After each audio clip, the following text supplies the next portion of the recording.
Before we get going today, guys, I just want to quickly talk about the pedals, the pedal Saga. Well, it's actually not been a saga. I just wanted to keep you abreast of it because I thought it was kind of interesting. Well, in the last video, I did make this sort of throwaway comment of like, oh, my pedal's sorted. My pedal's working. And you were like, what? Those pedals that I was riding down there were a set of Asioma Unos. Currently, where are we at? Well, we're pretty much done. After 4 or 5 emails back and forth, they eventually diagnosed that they couldn't solve the issue from the distance and agreed to replace the spindle. However, the only stitch-up was going to be that I had to send the pedal all the way back to Italy. The local distributor, well, I don't know if they're the local distributor, but the guys that I purchased them from here, Bike Bug, stepped into the equation and said, no, we will sort it. With that in mind, I'm going to give them a gratuitous plug. Go there to buy your Asioma pedals because the service is pretty damn good. So yeah, I made a comment to you guys a couple of weeks ago. Would you like to hear a little bit about selection, how we select for a team? So I can tell you how we used to do it a few years ago. Who can get there? Things have got a little bit more serious since then. And this is a really good opportune moment to talk about it because we've got Tour of Brisbane, we've got Melbourne to Warrnambool, we've got Grafton coming up. I should point out, I don't select the rosters for those races. It's primarily done by Jesse with a little bit of input from Luke. How does he do that? How is he going to do that for these 3 races? Well, this is the point of this vlog, and I'm going to show you this. But I do need to stress that this is strange. This is not the way it would normally be done. We would normally have have a back catalogue of local racing, state racing, and all that kind of stuff to give us a better idea. I keep saying us, not me, but you know what I mean. So, what Jesse has come up with to help him select this team is some tests, some power testing. It's been raining a lot. Look, here come the excuses, right? Okay, so Chris's excuses so far is I was intending to do them as part of L'Etape. I was intending to do them when it wasn't an absolute typhoon, but it seems that, well, I can't avoid the typhoon. I'm going to go get wet. We're going to go do this testing. I'll talk specifically about the kind of testing that we're going to do when I get out there. But I also want to quickly mention at the end just about selecting the roster for the team as a general rule, because I know we get asked that all the time about how should we get on the team? How can we get on the team? What can we do? What are our numbers we need to do? Well, I'll address that. All right, let's do it. Get wet weather gear on, get into it.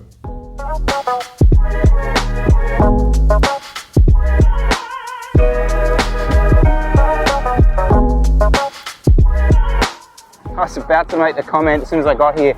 Oh, this is a great time to ride in the park because no one comes in here. Except 3 SUVs just suddenly pulled in front of me. Yeah, so for those playing along at home, I want to try and do 400 for 5 minutes.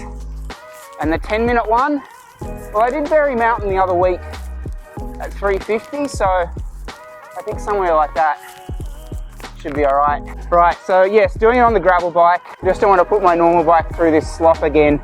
And to add a bit of like intrigue and interest here, at 3 p.m. today, they're saying on the radio, 2 weather systems meet. And it's going to be Armageddon. My plan is to ride this to a number and display it. Normally I don't do that sort of thing. In this situation, I'm going to. My warm-up protocol here is just a couple of 30-second squeezes at the wattage I want, and then just go for it. I will have a big gap between the 2. No! Looks like it's closed. They've closed the park.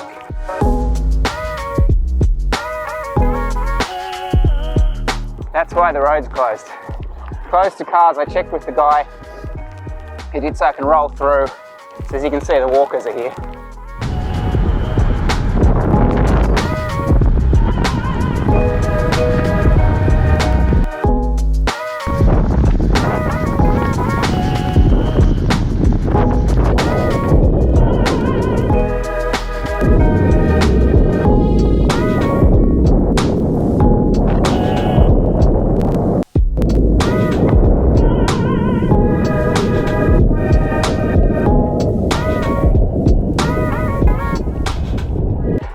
Lucky I don't go any faster. Oh, I did run out of gears on the back, but I didn't have anything left anyway. But I think I got 400. One of the things that really bugs me about this, I was talking to Jono about this the other day, like that 5-minute effort, I was like horrendous on the bike, like mounting it in a bad way. And like, I was sitting there watching Milan San Remo, right? And those guys are, you know, VO2, and they're just like me at VO2, oh dear, it's unattractive. I thought that was Andy Matthews, but it wasn't. So we just did like an awkward smile at each other. Anyway, right, what did I say? 10-minute effort.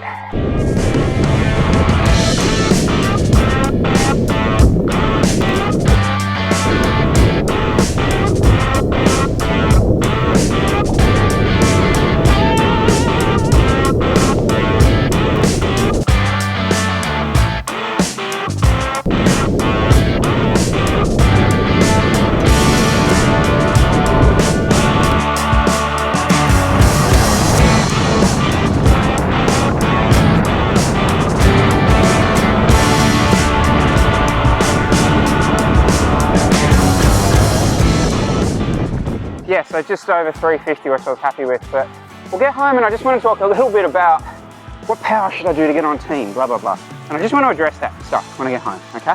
While I'm on the gravel bike, I'll put a link below to Devel Facebook page. The other question I get is, how can I get one? The guys look at the comments, so make sure you do comment under this video about this bike, the Devel guys. I don't know. Distribution very much at the moment is locally based in Southeast Asia. I know currently they're manufacturing, they did a pre-sale of them and they sold them out. As it stands for the next order, they're your best source of info. I love it. I mean, obviously, it's far more off-road than probably I need, but that's it. Morning. Ambitious with pink socks today, mate. I think they'll be in, yeah. What was I saying? Oh yeah, Devel. This is more in the, towards the mountain bike off-road. No two ways, but one look at it, you can see that, right? What else have I got for you while I'm here?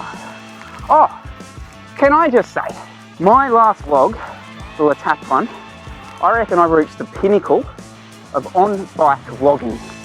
That was deplorable conditions, guys. I'm so happy with the audio. So happy with it.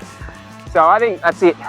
All you other YouTube vloggers, you've got your subscribers and your graphics, but I reckon I've just taken the pinnacle of audio. Oh, I was doing a bloody hard ride, I might add.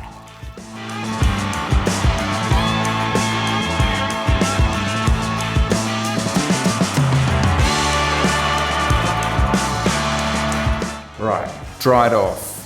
Just particularly on the numbers. So for the 5 minutes, I've done about 6.4, 6.5 watts per kilo. And for the 10 minutes, I've done about 5.5, 5.6, 5.7, somewhere in around there. I realize this is a super self-indulgent conversation to have, but it's a vlog, you know, there's no other way to sort of do this other than talk about myself.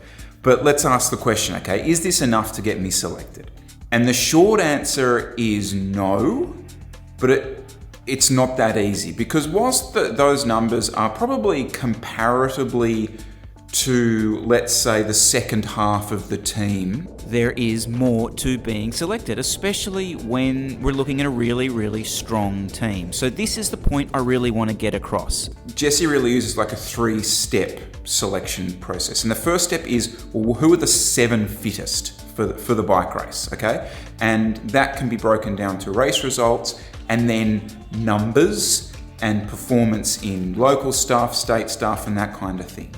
So the second criteria is a little bit more about who can contribute to an aggressive race, okay? So we don't really pick a team where, you know, your one and only role will be getting bottles, or your one and only role will be riding the front. That's kind of like the minimum of what you should be able to do. You've still got to tick the first box of being one of the fittest guys, one of the 7 fittest riders in the squad to make the team. So then those other elements are less important. And the third element is the specific skill set, sprinter, climber, that type of thing. Now, again, it comes back to this thing of, well, you've still got to be one of the 7 fittest guys. So you wouldn't just say, okay, here's a race coming up, we're going to pick sprinter X and then just put 6 guys with him. That's not the way we would do it. We would expect everyone to be at a certain level initially, and then amongst that group, then you can take out some skill sets. Where it might come into a role is something like, let's say it's a flatter race, and it's Miles Stewart and Chris Miller, and they're both as fit as each other from a purely sort of, time period, numbers basis. But who's going to be more useful at the back end of a race with a flat finish in that regard? Well, Miles Stewart will be. So he'll get selected in that sort of situation. So that's where the specific skill set comes into play. And the final thing I just want to say is, again, totally oversimplified with numbers. I'm almost at pains to have brought that up, but it was a bit of vlog fun, So take that for a grain of salt. But the other kind of element here is to show some level of improvement. So if you've been picked for 2 or 3 races and you're still kind of getting dropped at the same time in the race and your skill set's kind of not changing much, when it's again going to come down to like you versus that other person, you're probably going to look for the person who's been showing a little bit more improvement. I think that's worth saying, like that there's no sort of like dead in pick, you can't be moved if you don't improve. Because I hope there's enough in that, specifically just for guys thinking about applying for teams, type of things to show on your resume. I really think like the local race results are undervalued, and also your improvement. Just showing that progression is another really important element, far more so than a power curve. Obviously, we've got some of these races coming up. I'm really, really excited about that. But this vlog, particularly this vlog, I'm really, really proud of this because this doesn't exist on YouTube. Like, teams don't talk about this, and there's reasons for that, because teams all think that they're special in the way they do it. We do as well, but to share that with you, I think it's a big deal. There you go. This is not a YouTubey video. This will get 4 views, but this makes me feel good that this is on the channel and it's shared for you guys to talk about. So please do go ahead and share this video onto someone who you might think is interested in it, and we will see you super soon, hopefully at some of those races that I talked about today. Alrighty guys, thanks again for watching.